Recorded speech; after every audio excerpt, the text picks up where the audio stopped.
日本右翼势力是炮制伪叙事的惯犯。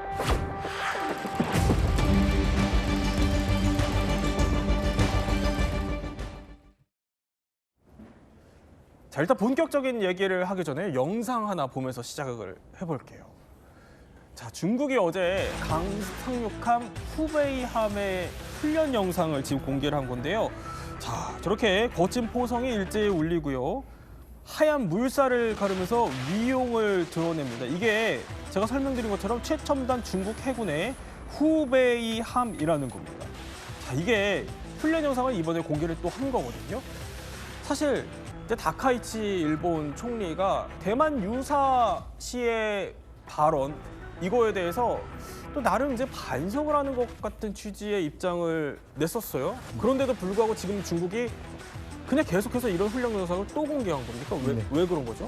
예, 아무래도 지금 말씀하신 것처럼 다카이치 일본 총리가 중국과 갈등의 원인이 된 대만 유사시에 이제 개입할 수 있다 이런 얘기를 하지 않았습니까? 네. 근데 이제 그래서 최근에 와서는 이제 문제가 좀 심화가 되니까 종래 정부의 입장을 넘은 것으로 받아들여진 것을 반성할 점으로 삼아서 향후에 국회 논의에 임할 것이다라고 그래서 어떻게 보면 좀 유감의 뜻을 좀 표현한 겁니다. 그런데 중국이 볼 때는 유감의 뜻을 표해서는 안 되겠다. 네. 그 발언을 철회를 해라. 그냥 아예 그런 식으로 없던 식으로 하라라는 식의 어떤 압박을 가하기 위해서 후베이함 공격 훈련 영상을 좀 공개하지 않았나 그런 생각이 듭니다.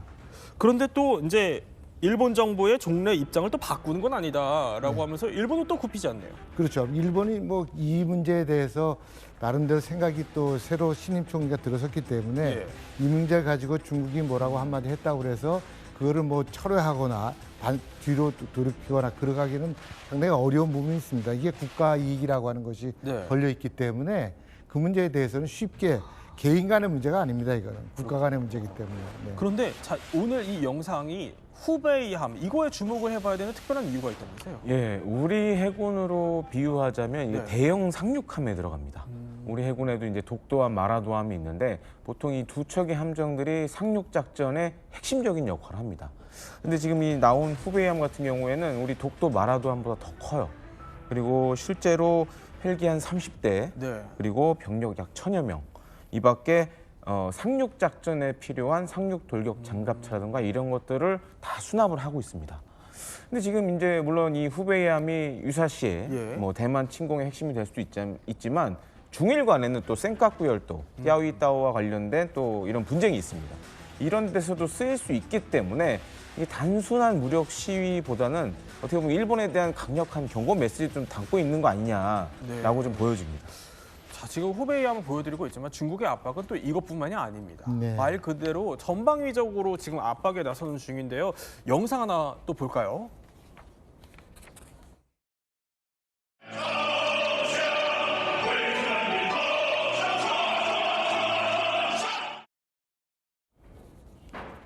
어떻게 보면 좀 듣기만 해도 무시무시한 그런 중국 정규군의 군가를 또 공개를 하는가 하면요. 그렇습니다. 여기에 그치지 않습니다. 또 보면은 과거에 생체 실험을 했었던 731 부대까지 지금 중국이 거론을 하고 있습니다. 네. 뭐 이 정도면은 거의 지금 중국이 열받을 대로 열받았다고 봐야 되는 거죠. 그렇죠. 아무래도 중국이 지금 아주 강력하게 대응을 하고 있는 건데, 근데 이제 그거는 뭐 여러 가지가 이유가 있을 겁니다. 하나는 가장 중요한 것은 중국의 이제 국가 이익이라고 하는 차원에서 보면 중국의 국가 이익이 핵심 이익이 있고 중요 이익이 있고 일반 이익이 있는데 핵심 이익 같은 경우는 죽어도 포기할 수 없는 이 과거의 현재 국제 정치에서 뭐 그 사활적 국가 이익이라고 하는 바이탈 내셔널 인터레스트라고 하는 말로 표현됐거든요. 근데 중국은 그걸 핵심 이익이라고 표현하는데 바로 대만, 홍콩, 마카오, 그다음에 그 티벳 이와 같은 영토 문제가 아주 핵심 이익입니다. 이제 그 문제를 건드렸기 때문에 도저히 용납할 수 없다라고 하는 것이고요. 또 하나는 이번 이렇게 강력하게 나오는 것은 이번 기회를 통해서 네. 진짜 일본이 어떤 생각을 가지고 있을까? 대만 유사시에 진짜 개입할까라고 하는 것을 한번 떠보는 거죠. 일본의 진짜 속내를 확인해 보는 것이고요.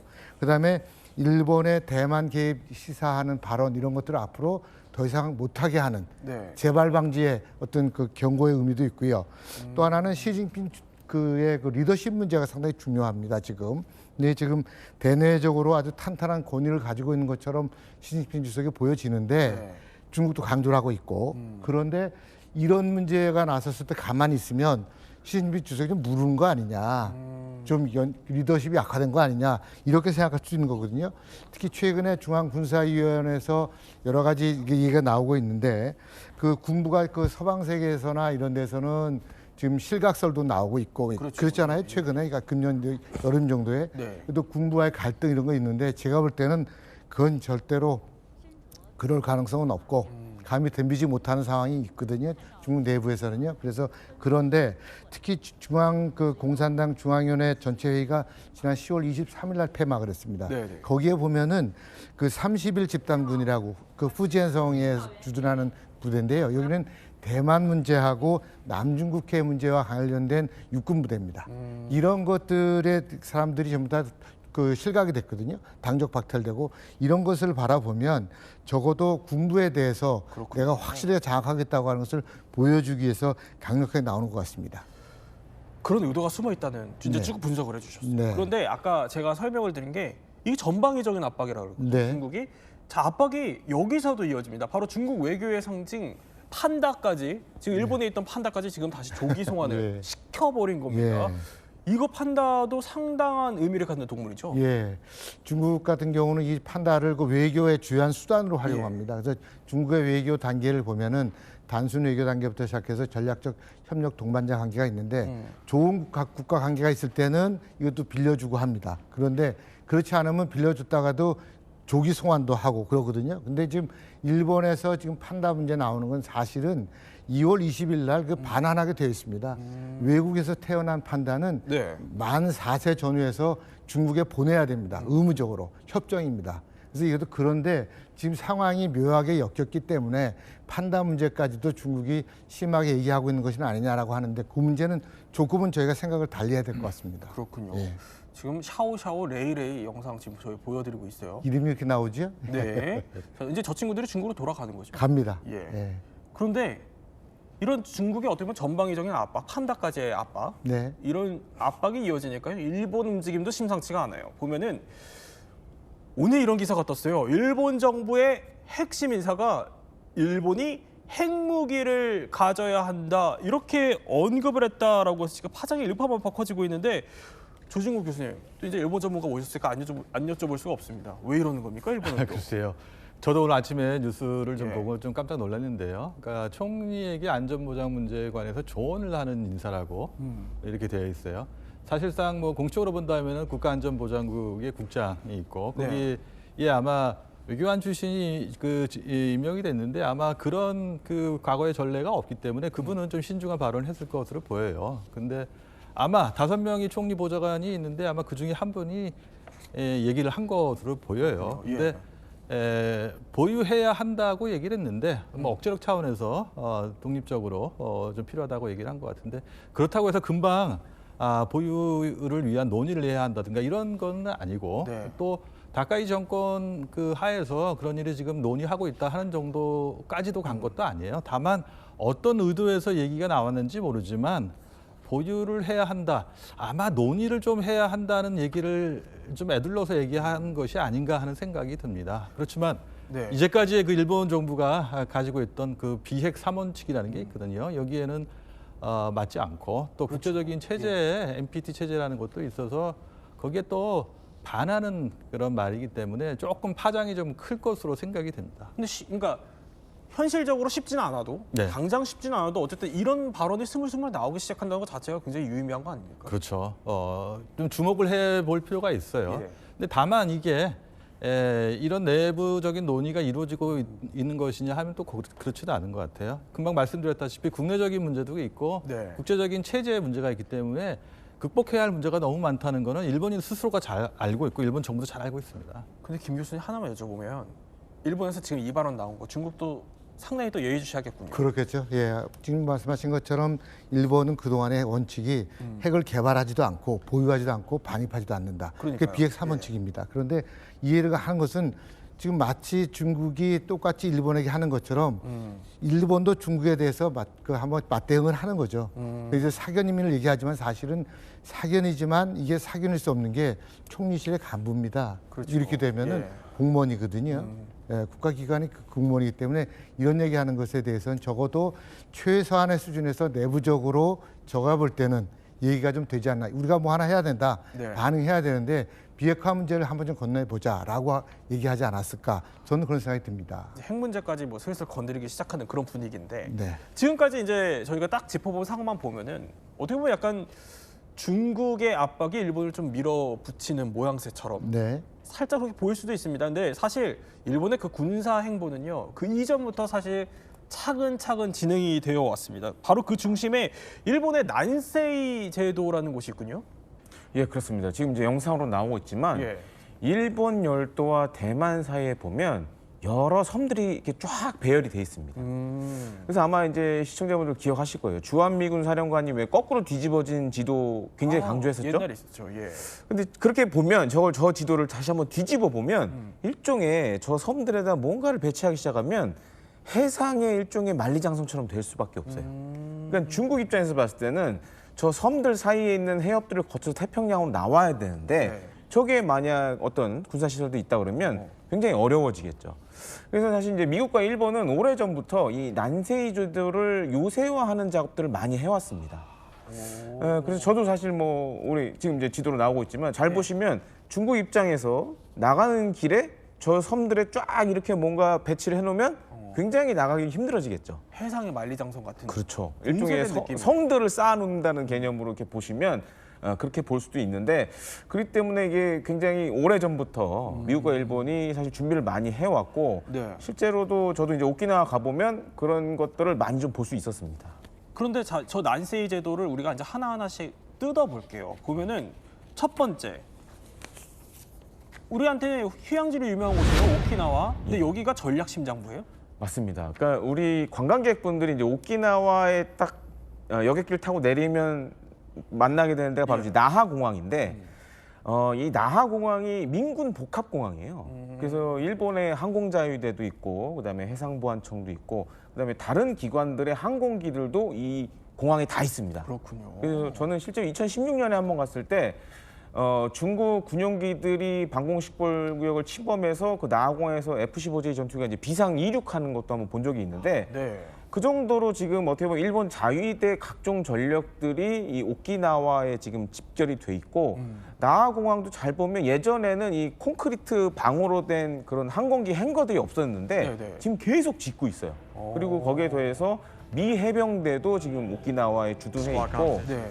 그다음에 아시아에서 어떻게 보면 이 동부아시아에서 가장 큰 미군의 항공기 기지가 있습니다. 가데나 기지가 또 오키나와에 있고 그래서 이 동북아시아에서 일종의 이제 미군의 허브 기지 역할도 하고 있으면서 일본 자위대도 일종의 그런 역할을 동시에 수행을 하고 있죠. 그런데 일본이 이 지역에서 군사 행보를 시작한 이유가 있어요? 그렇죠. 예. 기억을 하실지 모르겠지만 2022년 12월에 일본에서는 안보와 관련된 중요한 정책 3문서를 이제 개정을 했어요. 그 전까지 하고 가장 큰 차이는 중국에 대한 그 위협의 정도라 할까요? 그래 좀 표현이 좀 강화됐어요. 네. 최대 전략적인 도전이다. 위협이라는 말까지 사용하지는 않았습니다만 일본이 처한 안보 위협 중에서 중국의 위협을 강조를 했거든요. 물론 북한의 핵과 미사일, 그다음에 2022년 2월 달에 이제 러시아가 우크라이나를 침공했기 때문에 침공한 이후에 북중러의 군사적인 협력에 대해서도 위협 그 경계심을 갖고 있는 건 사실입니다. 그렇기 때문에 가장 현실적인 위협은 어떻게 보면은 중국에 대한 쪽으로 좀 변하고 있는 거 아니냐 하는 생각이 들어요. 그래서 그래요? 그런 거를 좀 예. 염두에 두고 그러기 위해서 우리가 일본 스스로의 그 방위력도 좀 강화해야 되고 또 일본 외교 안보의 기축이라고 하는 밀동맹을 강화함으로써 억제력을 강화하자 이런 것들이 배경으로 작용하고 있다고 보시면 될 것 같습니다. 중국의 랴오닝함? 예, 그게 최근에 여기서 심상치 않은 움직임을 보였나 보죠? 맞습니다. 지금 중국이 이제 세 개의 항공모함을 이제 하게 되었어요. 예. 그렇기 때문에 좀 전에 말씀이 있었습니다만 서태평양으로 중국이 진출하기 위해서 가장 좋은 위치가 어디냐 하면은 오키나와하고 그 미야코지마라는 사이를 나가는 것이에요. 네. 그리고 현실적으로 중국의 위협을 억제하기 위해서 어떻게 대처할 것이냐 한다면은 이 남서제도, 난세제도라는 곳에 좀 수많은 섬이 있는데 거기에 기지를 두고 거기에서부터 중국을 억제하자. 뭐 어떤 나라도 방위의 목적이라고 얘기하지 공격적인 의도가 있다고는 얘기를 안 하거든요. 그렇죠. 예. 그래서 현실적으로 본다면은 중국의 위협에 대해서 대처하기 위해서 가장 중요한 위치에 점하고 있는 것이 난세 제도이기 때문에 거기에 대해서 좀 집중적으로 자위력을 강화하고 있다. 이렇게 보시면 될 것 같아요. 그러니까 아까 지도에서 랴오닝함 저희가 항로를 쭉 보여줬는데 저거 보니까 저게 어쨌든 저렇게 이제 지나갔다는 거예요. 저렇게 지나가니까 일본 입장에서는 이거 사실상 우리한테 무력 시위를 꾀한 거 아니냐라는 비판이 나오는 겁니다. 일본이 그래서 발끈한다는 건데 두 번째로 일본의 군사적 움직임이 있는 지역이 또 있습니다. 바로 어디냐? 지금 보면 마게시마 깜빡깜빡 보이죠. 근데 여기가 불치망모 마게시마 이건 무슨 의미죠? 사실 이제 몇 년 전부터 준비를 많이 해왔습니다. 일본 자위대와 이제 주일 미군이. 예. 그래서 이제 주일 미군도 상당 부분 기지 조정들을 많이 해왔고, 그러니까 이제 마게시마도 그거의 하나라고 이제 보시면 되겠는데, 향후에 이제 일본 항공자위대 지금 이제 도입을 하나 두 개씩 진행을 하고 있는데 F-35B라는 스텔스 전투기, 그러니까 경항모에서 운용할 수 있는 스텔스 전투기를 지금 도입을 하고 있습니다. 그래서 지금 뭐예요? 영상으로 나오는데 네. 전엔 사실 무인도였어요. 저 섬이 네, 근데 이 마게시마를 왜 그럼 군사 기지로 좀 전환을 시키려고 하느냐? 물론 이제 지리적인 문제도 있습니다. 예를 들어 중국 해군이 지금 계속 확장을 하고 있고, 뭐 대만 유사시 사태라든가 아니면은 뭐 중국 해군의 태평양 진출을 막는 데 있어서도 중요한 위치에 있고, 또 한 가지로는 잠시만요. 지금 보면 왼쪽이 과거고 오른쪽이 이제 변한 모습이다라는 건데 맞습니다. 지금 오른쪽에 뭐가 보면 활주로 같은 게 보이는 느낌이네요. 그렇죠. 맞나요? 예, 그래서 활주로를 좀 증설을 하고 있는데 그 이유가 뭐냐면 예. 이 F-35B를 이제 훈련을 해야 될 장소로 사실 이 마게시마를 점 찍었어요. 그래서 이제 미 해병대 F-35B도 일본에 지금 주둔 중이고, 네. 일본 항공자위대도 이제 경항모에 쓸 F-35를 도입하면서 저기서 이제 훈련을 진행을 할 겁니다.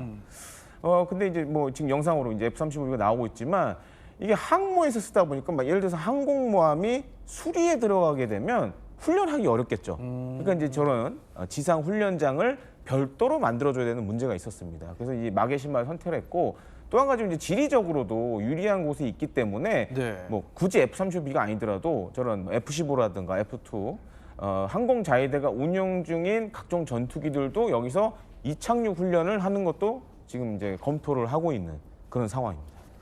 자, 그런데 이 마게시마 섬에서 이건 뭡니까 지금? 김대엽 평론가.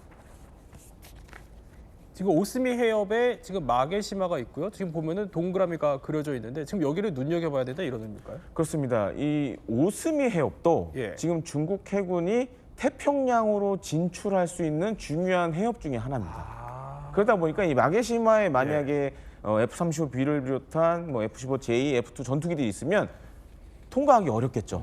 그러니까 이런 것들도 지금 감안해서 이 마게시마를 일종의 불침 항모로 만들고 있다고 생각하시면 되겠습니다. 저 정도면 중국이 저렇게 막 변모하는 섬이 변하잖아요. 막 이렇게 예. 보면은 위성 사진을 봤을 때 중국도 민감하게 보겠군요. 그렇죠. 당연히 지금 말씀하신 것처럼 이제 중국의 동해, 우리 보는 서해죠. 거기서부터 이제 태평양으로 나가는 길목이 차단이 되거나 아니면 네. 제한되는 거잖아요. 그렇기 때문에 그 좀 굉장히 민감하게 생각하고 있는데, 근데 사실은 그것도 있지만 또 하나 우리가 생각할 것은 예. 중국 자신이 남중국해나 동중국해에다가 암초나 이런 데다가 섬을 만들었지 않습니까? 그것도 군사기지를 만들었어요. 그럼 이게 일본도 이런 것들을 자기들이 했던 거와 같은 것తో 똑같이 하지 않느냐라고 네. 하는 걸 생각하는 거죠. 한번 먼저 해왔기 때문에 예. 우리가 한 것처럼 일본도 따라할 거다. 그럼 이거는 군사 기지화되고 나중에 더 심화되면 영토 문제까지도 얘기할 수도 있다. 할 수 있다. 이런 것을 생각하기 때문에 중국이 지금 심각하게 생각하는 겁니다. 그런데 일본의 군사적 움직임이 포착된 지역이 또 있습니다. 네. 자, 이번에는 어디로 가볼까요? 저 밑에 대만과 상당히 가깝습니다. 요나구니 섬. 여기 미사일 배치를 합니까? 그러니까 이제 앞서 교수님도 설명해 주셨지만 사실 일본이나 지금 이 미국도 잘 보시면 중국이 하는 걸 따라하고 있어요.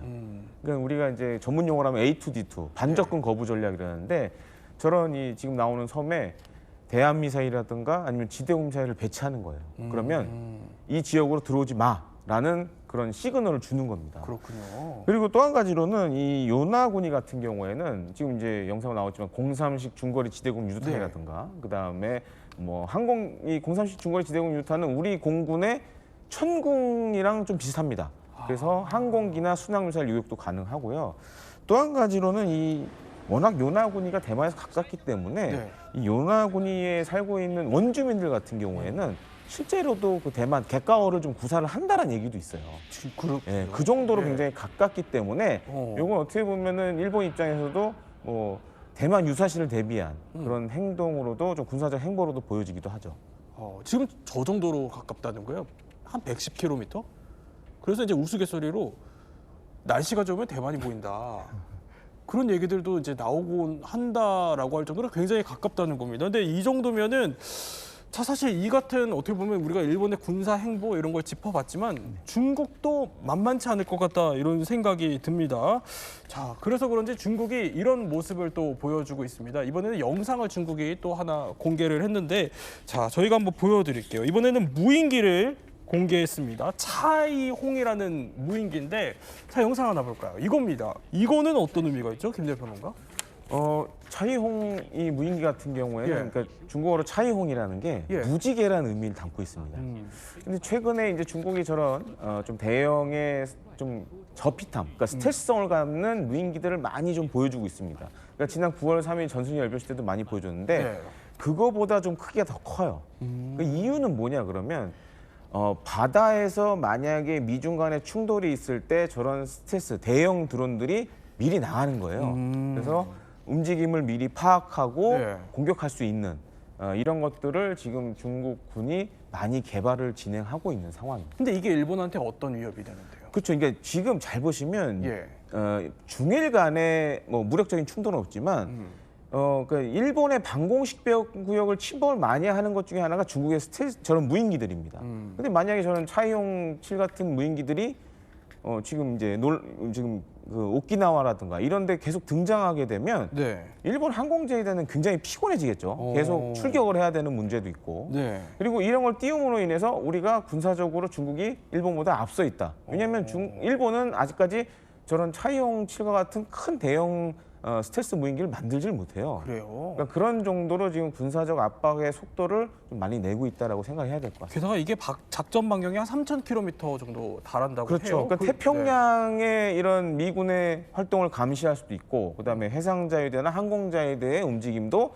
사전에 포착할 수 있는 그런 좀 능력을 갖고 있다라고 보시면 되겠습니다. 그래서 이제 일본이 이게 사실상 일본 전역을 타깃할 수 있다, 들여다볼 수 있다. 그래서 일본도 저런 거 이제 공개하면 굉장히 불쾌할 것 같은데요. 그렇죠. 네. 일본은 가장 지금 핵심적인 문제는 지금 중국의 군사력을 강화하고 있는 거에 대해서 어떻게 대처할 것이냐, 어떻게 억제력을 강화할 것이냐에 주안이 되어 있어요. 아까도 제가 말씀드렸습니다만 2022년 12월에 이제 문서를 개정하면서 방위력을 강화하겠다. GDP 대비 5년 동안에 2%까지 늘리겠다고 얘기를 했거든요. 엄청난 거예요. 지금 그 당시에 2022년도에 비교해 본다면 한 1% 정도 되는 거를 2배 정도, 5년 사이에 2배 정도 늘리겠다 하는 거거든요. 그런데 지금 이 다카이치 정권의 경우는 올해 안에 2%를 달성하겠다. 내년도에 또 26년 중에 안보 문서를 다시 또 개정하겠다 하는 거거든요.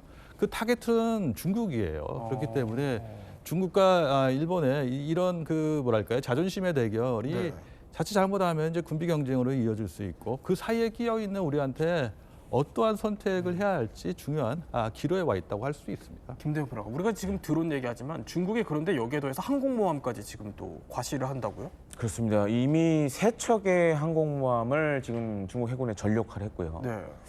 지금 이제 표로도 나오고 있지만 중국은 산둥함, 랴오닝함, 북해함까지 3척을 전력화를 했습니다. 근데 일본 해상자위대는 물론 이즈모함하고 카가함을 지금 이제 준비를 하고 있지만 아직 해상자위대 전력화가 안 돼 있어요.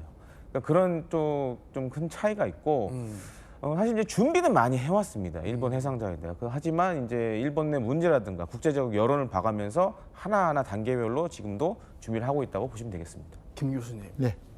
내년 얘기를 안 여쭤볼 수 없습니다. 지금 이러면 연말까지 지금 중국과 일본이 계속 내가 세다 이렇게 충돌하고 있는 거거든요. 그렇겠죠. 내년에는 어떻게 될까요? 내년이요.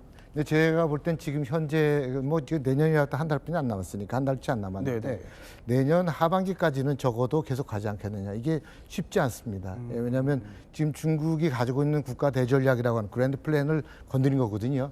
대만 문제에 대해서 지금 굉장히 신경을 쓰고 있고 이 문제를 시진핑이 4연임하기 전 2027년에 해결을 볼 가능성도 높은데 거기에 대해서 지금 문제 제기를 했기 때문에 일본이 네. 거기 아주 강력하게 나올 거고 이런 문제는 내년 11월 달 정도에 광동에서 에이펙 회의가 있습니다. 아, 그래요? 에이펙 정상회의가 있는데 그때쯤 가야 이 문제가 다이치하고 시진핑 주석이 만나서 좀 해결하지 않을까 그런 생각을 합니다. 조 교수님, 예. 짧게 여쭤보면은 이것도 궁금합니다. 어쨌든 이게 대만 해협을 둘러싸고 대만 문제로 지금 불거진 거거든요. 예. 대만 침공 가능성은 어떻게 보십니까? 뭐 대만 침공 가능성은 예전에 인도태평양 사령관이 2027년 다시 말하면 시진핑 주석의 세 번째 임기가 끝나는 그 시기에 침공 가능성이 있다고 해서 주목을 받았던 거거든요. 예. 근데 뭐 그런 게 현실적으로 일어날 가능성이 있다 없다를 단정적으로 말할 수 없지만 확실하게 말할 수 있는 거는 시진핑 주석이 국내외적으로 처한 상황에 따라서 어떤 결정하기에 달려 있지 않나 하는 생각이 듭니다. 또 시진핑의 마음에 달려있다라는 분석까지 네. 주셨습니다. 세 분과 함께 중일 갈등에 대해서 몰랐던 이야기 저희 한번 살펴봤습니다. 저희는 60초 후에 뵙겠습니다.